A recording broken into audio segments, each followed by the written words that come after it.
Let's get it on. I top Billin. I had a feeling I would have to do a video on your man Anthony Richardson because regardless of what people say, right, I believe that I know at least the Seattle Seahawks fans who frequent my particular channel. I don't give a damn about anyone else's channel, anybody else's website, no radio stations or not. I'm covering the people who come and watch my content. This is my job, my platform right here. And I know that a lot of the people who come to my platform are very disingenuous with their love for Geno Smith, right? They look at him as a placeholder, right? It's one thing to say, oh, yeah, we like Geno. And then in the second breath was like, but they should draft a quarterback at number 5. Well, then how do you like Geno? People will try any and everything. Oh, it's like the Alex Smith, Patrick Mahomes thing.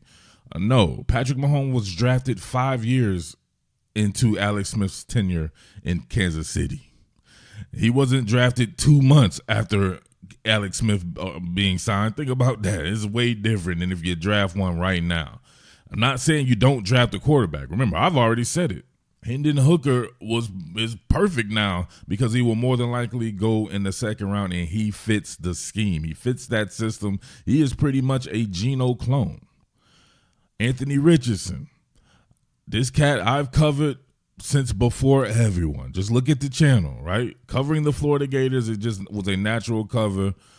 Covering Kyle Trask and Emory Jones, and then when he took over for Emory Jones for a little bit in that stretch, and then this past season, he finally got the nod as a starter. Anthony Richardson is a hell of a talent, no doubt about that, but let me prime you for something right now. His name is Anthony Richardson. Do not call him AR-15. If you're doing that, I'm going to block you. This man straight up said he does not want to be called that anymore. And they dropped that branding and all of that. He said he doesn't want to be associated with something like that that's being used in mass shootings and everything like that. So at the very least, all you can do is just respect that and respect him as a man. I don't understand internet people. Shit is goofy to me. You're going to call him something he don't want to be called? Respect him as a man. But beyond that, I'm going to get to a film study right here because you guys, I'm pretty sure, have seen highlights. I want to show you some of the things for Anthony Richardson that makes him a very raw prospect. Now, we see right here, man went for 17 touchdowns and 9 interceptions. And with that being said, I still think you should, no doubt, draft him in the top 5. Other teams not named Seattle. Seattle does not need to draft Anthony Richardson in the top 5. I'm not sure he fits that. I'm not sure. He does not fit that scheme at this particular point in time in his career. Not at all. And definitely a buyer beware type deal, but he definitely has tremendous upside because of his ability as far as his athleticism goes. But it was slim pickings here. His own fan base turned on him, and I will show you one of the games where they turned on him at, right? They wanted him done, and they wanted Jalen Kitna kid to start. Right, revisionist history here. A lot of people from Florida's fan base will now claim we've already liked him because he did great at the combine and everything. No, there's a lot of the times when people were extremely mad at this cat and thought he was overrated. If you look right here, going into the first game of the season, he did pretty good in the Utah game. They upset Utah. Utah turned out to be not that good of a team, but actually Utah was actually a pretty decent team. So they did very well in that first game there. It was more of a total team effort. You can see he went 17 out of 24 for 160 yards. Didn't have any touchdowns. He didn't have any interception as well, but he was running, right? 11 attempts for 106 yards. He was getting his run on. This Kentucky game was a huge game for them, and he completely shit the bed. It was bad. And I'm going to show you some stuff from that game. He was 14 out of 35 for 143 yards, no touchdowns, and 2 interceptions. And they had athletes on the field, and guess what they did? They made sure he couldn't run. He had 6 attempts for 4 yards. His longest run was 4 yards. Kentucky had a great defensive plan, and it shows you what a great defensive plan can do with a guy with no answers beyond being a great athlete and then having a big arm. If the deep ball is not there and then you can't run, then what do? A cat like Geno would just spread the ball around, right? Accuracy, rhythm, timing, and all that like that. If You take away the deep ball, it's cool. He's going to open up the deep ball because you're going to be worried about what he can do in the majority of the offensive playbook. Same deal right here, and this is against USF, right? A lower tier school. He was 10 out of 18 for 112 yards with 0 touchdowns and 2 interceptions. Now, he bounced back against Tennessee. They had a very good thing going on there. They were able to really move the ball in chunks. He threw for 453 yards, right? Look at the completion percentages in this stuff. The more he throws the ball, you can see the inaccuracy there, straight up. Now, people are going to say his receivers suck and all this. Receivers didn't suck. They did drop some passes, no doubt about that. But you have to also point out that he has a lot of passes at and right beyond the line of scrimmage or even behind the line of scrimmage.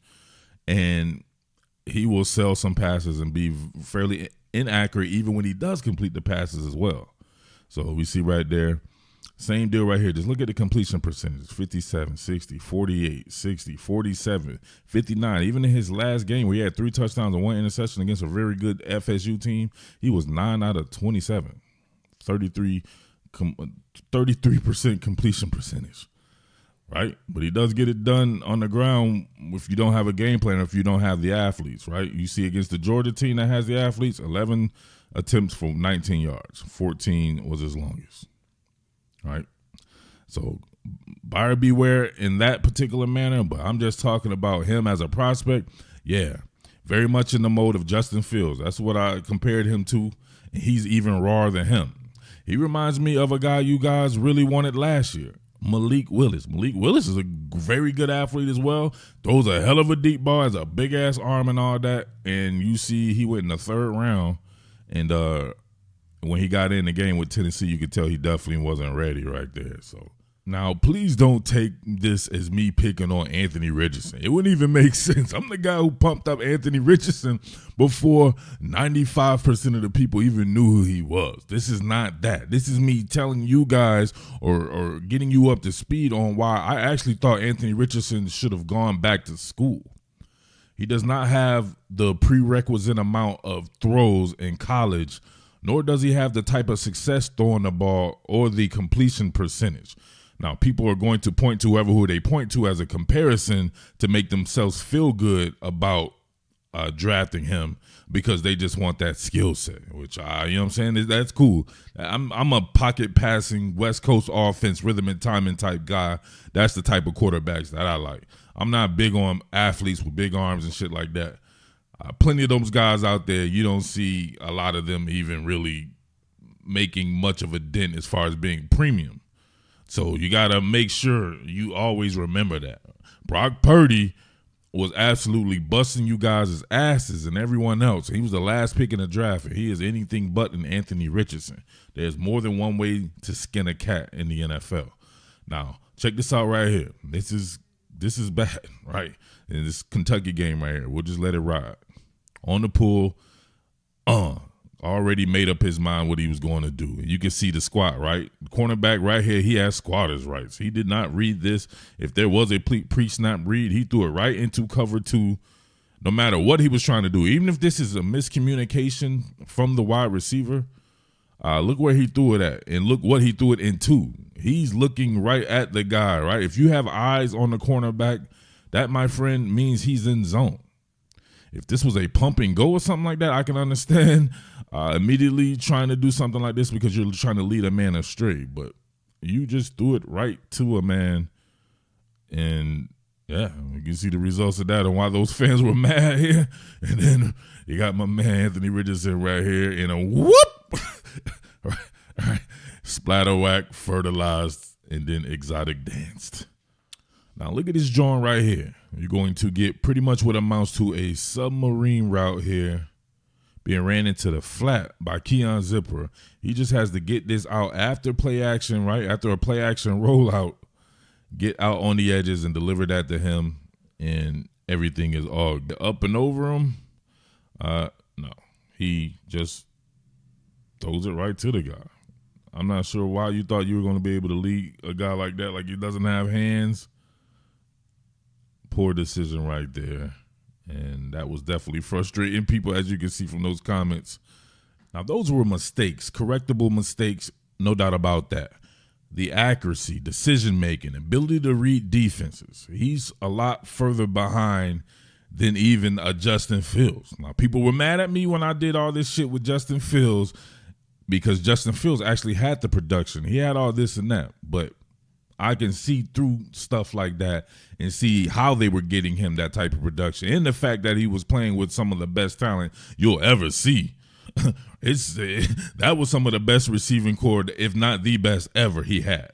Now you can see where he don't have that type of talent going against the NFL competition. You can see his completion percentage, his accuracy, decision making, and all that. Mad suspect. But you see orbit motion here. You'll get a curl route here by Pearsall. You have to be able to throw with anticipation, right, on these anticipatory throws, but you have to also have location, right? Location, right? Play action right here. You can see Pearsall about to come out of this stem here, and then just that little inaccuracy right there. You want to put that, lead him, right, on this curl route. You want this to be probably down and away. At the very least, he can protect himself and protect the ball. It's up, it's hot, and it's inaccurate and tough right there to corral. Almost another interception there. One more again. Front facing play action fake. Oh. Now, did his receivers let him down quite a bit?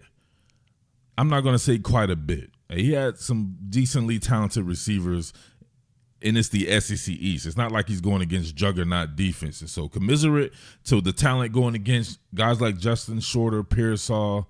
You got the Keon Zipperer kid, the Henderson kid. These guys are talented enough. Now, you look at something like this, you'll get the tight end on the leak out right here. As you can see, he's not really going in. He's not really nowhere to go, right? So this is going to be an underneath throw, and my man is wide open, right? Just put it on him. No. High, and he can't corral it. Right. Now, you can say maybe a better tight end or better talented tight end would get something like that, but it's not necessarily about that. It's just the accuracy right there, right? There's nothing blocking before he throws the ball, right? He's already about to throw the ball. It's not like nobody's there. You can get this down here.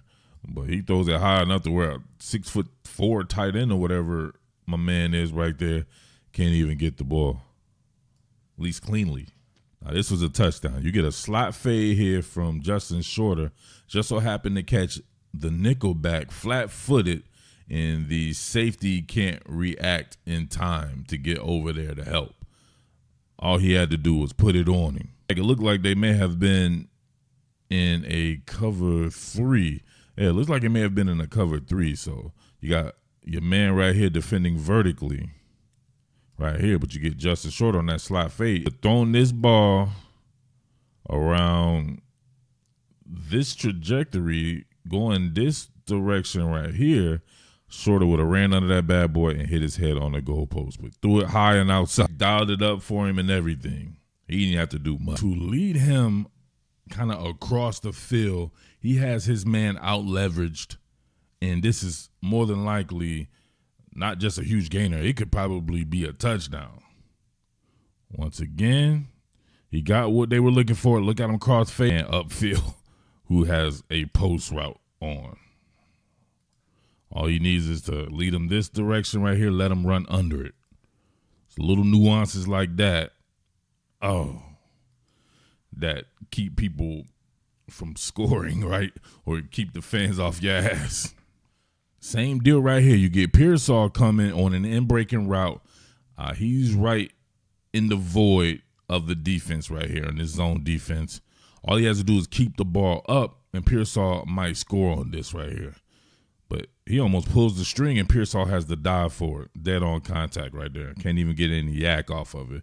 But if you see here, look, defender approaching here, got a defender already beat. This is the time to lead him in the direction that he threw the last pass, or the pass that was up the field a little bit more on that post. But it's one thing to have arm strength. It's another thing to be able to use it within the confines of a regular offense and be accurate with it. Here we go again. Wash, rinse, and repeat. This time you get post route going right there, in breaking route by Justin Shorter. And then he airmails this one as well. Oh, got to be able to throw it. Anticipation, man. This looks like pretty cut and dry throw right here. Nobody's in his lap.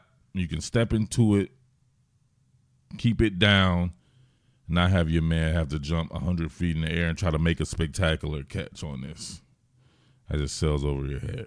Yeah. Now, listen, I'll put some on the back end here. Let's not pretend. I'm not going to pretend like he didn't make throws, and he made some phenomenal throws as well. It's just the consistency, the accuracy, the ability to read defenses that make me think that I just don't understand how he's a fit for what Seattle does. First and foremost, if you're talking about a rhythm, timing, and accuracy thing, Hendon Hooker is that fit. I did that before. Hendon Hooker is a Geno Smith clone. If you want to draft a QB and you can get one in the second round, spend your first 2 picks on premium positions like defensive tackle, linebacker, guard, or something like that, that makes more sense. You already have a quarterback in Geno. You don't need the 5th pick in the draft right now, right? Geno could play another 5 years. You already putting Geno out the pasture just because you don't want Geno in the first place. It's easy to say that you want somebody, but actions speak louder than words, right? A second-round pick, no doubt about that. Hendon Hooker, perfect. If something happened to Geno, he has the same style. He will come in and perform very similarly as far as the mechanics of it goes and how he wants to play. Richardson, a whole different ball of wax. Not to say that he won't be good or he can't be good or anything like that. He's just mad different. And yeah, the upside is tremendous. People want exciting. They want someone to run around and run a 4-4 and run down the field. Cool. The ball travels faster than any man, so he can't run faster than the ball. Can he get the ball? Can he distribute the ball and keep everyone happy in the NFL? It's only going to get tougher in the NFL, right? I don't know. I don't want to come down and seem like I'm beating up on the kid or anything like that. I'm just telling you for Seattle's sake. Now, for somebody else, the Raiders or somebody like that, no doubt about that. Go up and get that man. You hit your wagon to him. He's the 5th pick. Put him in, play him. The Seattle Seahawks are that close to me to advancing in the playoffs. Why not get shit that you need at the 5th pick? There's perhaps generational talent. He's not a generational player. He's maybe a generational talent, but even that, is he really that much better of an athlete than Justin Fields and Malik Willis and these guys? Come on, man. Like, we've seen this story before. You guys are all on Will Levis. And I tell y'all to just relax. There's plenty of people playing football in college. You won't have to all be on Will Levis. Then it's focused, switch to Hendon Hooker. Then after the combine is Anthony Richardson. Like, relax. Relax. You guys got to relax, man. Hendon Hooker, that would be perfect. There's other guys like Dorian Thompson, Robinson, and some of these other guys you can get in the draft if you want a guy probably a little bit more athletic or something like that. But I don't know. To me, you stay the course. You just signed Geno. Get another veteran backup, and then draft a QB in the 2nd or 3rd round, call it a day. All right, it's your boy Mid-Atlantic Murf. Almost twin routes, but you'll see here with an inside approach from Pearsall, he's running more of a bench route, and then you have Shorter here on kind of a corner route. So you can see the levels concept going on here and how Anthony Richardson is able to navigate this. You'll have that ghost motion behind him as well. Front-facing play action fake. Now, take the snapshot right here. Now, I wonder about him being able to see the game all the way through. This is a great throw. There's no doubt about that. An even better catch by Pearsall. But you got Justin Shorter coming on here, the high man on this read here. So if it's high-low read, the high man here, you get a bigger completion. Maybe that's hard. That is definitely hard. There's no doubt about that here, but he definitely missed one on this one. Probably will want to have that one back there, been a little bit more patient. As you can see here, pocket is pretty clean. He could have bided his time a little bit, probably stepped up in the pocket a little bit more and looked deep to short. But nevertheless, he feathered the clutch on this one right here. See the RPMs being taken off. Pearsall with the full extension. This kid can catch some footballs, man. He's a good player right there. Right here. Most of the work here to the field side, but you have Justin Shorter here on an in-breaking route, quick slant there. You'll have a corner route by Pearsall. Then you'll have a whip route or pivot route here by Xavier Henderson. I love to be able to get this cat out in space like that, or just have a lot of quick hitting plays, make it from scratch type plays to where you don't have to push the ball down the field all the time to create an explosive play. And that's exactly what happens right here. You can see and you can see it right there. Awesome, awesome, awesome. That's getting those rhythm throws to start the game right there. I feel like sometimes it's a confidence thing. You get him off to a hard start, you get to see the type of quarterback that he can be right there. Gaka. Get my man in a 50-50 two-way go type position right there. Even exchange situation. Booyah. Made a man splatter whack himself. And then he's off to the races with it. Getting yourself an explosive play. Same exact play right here. Nothing different. Same exact setup and everything. Corner route by Pearsall. Whip route by Xavier Henderson. And you get that sprint out here. So what happened to my man earlier in the comment, right? He said he couldn't hit a rollout pass or something like that. These dudes just be saying anything, man. Front facing play action fake. On the run, Gaka. Same kind of result, too. It looks like you get Xavier Henderson out in space with a little bit, man. He can make the first person miss and get you some extra yardage there. But I fail to see why he can't hit a rollout pass, man. That's what I want to do, man. I don't want to do pretty much is don't ride the wave. I'm not trying to ride the wave. I was trying to educate these fans in case this cat came out in the draft to have some of my NFL fans be able to see a quarterback who could very well be a number one selection if you're talking about a projection type of quarterback because of just the sheer talent of this guy, right? Sky's the limit of this cat right here, but hey, you don't know how to go, man. You get the up and down play on this particular game right here. While the accuracy was there in spurts overall, not really there, not an accurate day if you go by the total there, right? Well, obviously, they were trying to play catch up a little bit too, and they were taking a lot of shots as well. But, man, if you see the statistics here, it definitely shows you the ability to generate a lot of offense with this guy, and that's going against a team like Tennessee that I think is just a flat-out better program this year. I don't know how to go next year. I do know that Tennessee is a very good team this year, and it has perhaps the best quarterback in the entire conference. And one of the quarterbacks that, hey, I got a lot of history with this cat. He played for my Hokies, and this cat is an older cat, has some experience to him.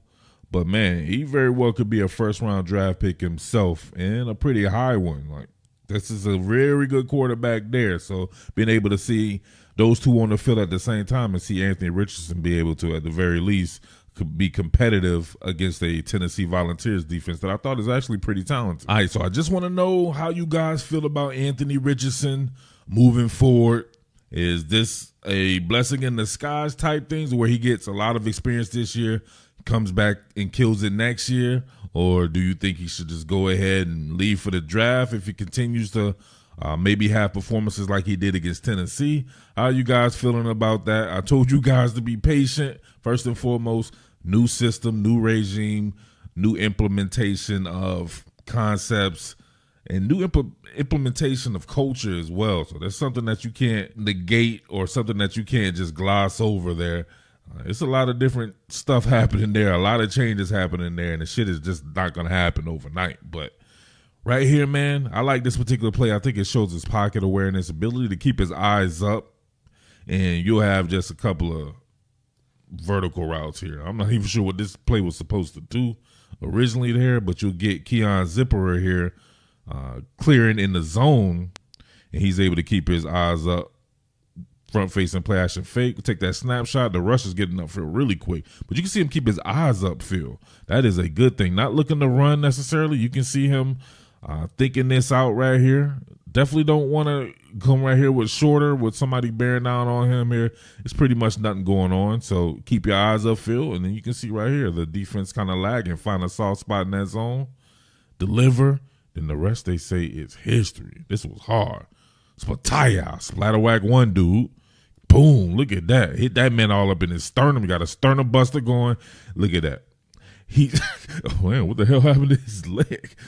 I don't know what's going on here, right? But he's like an exotic dancer going wild right there, right? Splatter whacked an exotic dancer.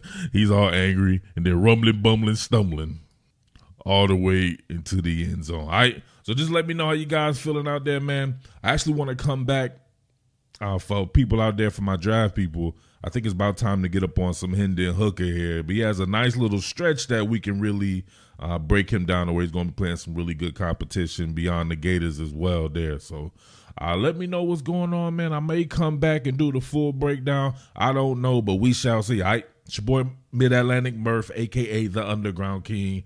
Fuck out of here. Strike the band. What more can I say? Top Billin.